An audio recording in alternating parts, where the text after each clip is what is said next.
Coming up this week, the nature of joy.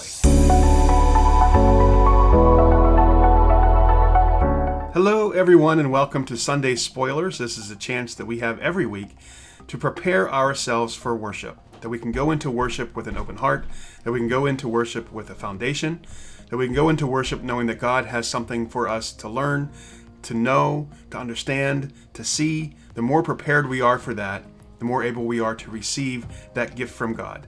Last week we finished up our summer series, the series looking at the questions of Jesus. And this week we start a brand new series. As we finish out summer, start to move into fall, it's an opportunity for us to think about joy. The title of this series is The Book of Joy. And it's a good topic, I think, for us to always think about. The joy is important for us. Joy is a part of life. Joy is a part of knowing God. Joy is a part of having all the great gifts that God has given to us. It's just sometimes we don't always see it. Sometimes we don't always understand the joy that we have around us. It can be difficult to find, especially in a world nowadays where it seems like we're quick to anger. We're quick to write each other off. We're quick to find the bad things. This could be an opportunity for us to take a moment and think about how important joy is for us. And the inspiration for this series comes from a book called The Book of Joy. And the book is an interesting setup. It's basically a documentation of a week-long conversation between two people, the Dalai Lama and the Archbishop Desmond Tutu. Two people that we consider to be the great spiritual leaders of our time. Two people who have endured a lot of hardship. They've endured a lot of oppression. They've both been exiled, but yet they always seem to exude joy.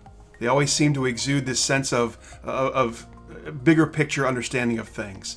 So it's kind of broken down into a couple of different sections. The first section deals with obstacles to joy, things that prevent us from finding joy. And then the second section is pillars of joy, things that are foundational to understanding joy and how that works. So I'm looking forward to this series, looking forward to how we can spend some time being intentional about finding joy and what that means. And so we're beginning this week with just that basic understanding of what is the nature of joy. And we're using the text from Philippians.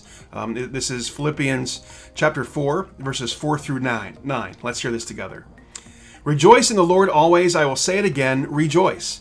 Let your gentleness be evident to all. The Lord is near. Do not be anxious about anything, but in every situation, by prayer and petition, with thanksgiving, present your requests to God. And the peace of God, which transcends all understanding, will guard your hearts and your minds in Christ Jesus. Finally, brothers and sisters, whatever is true, whatever is noble, whatever is right, whatever is pure, whatever is lovely, whatever is admirable, if anything is excellent or praiseworthy, think about such things. Whatever you have learned or received or heard from me, or seen in me, put it into practice, and the God of peace will be with you. You know, there's a sense that there's goodness around us. There's goodness in us that has been put there by God, that we can rejoice all the time, to rejoice in the Lord always, that there's always a reason for us to rejoice, no matter how bad it might seem, no matter how overwhelmed we feel. There's always something there that we can find joyful.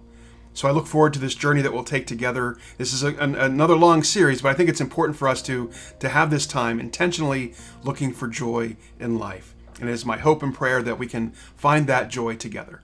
Take care, everyone. We'll see you on Sunday.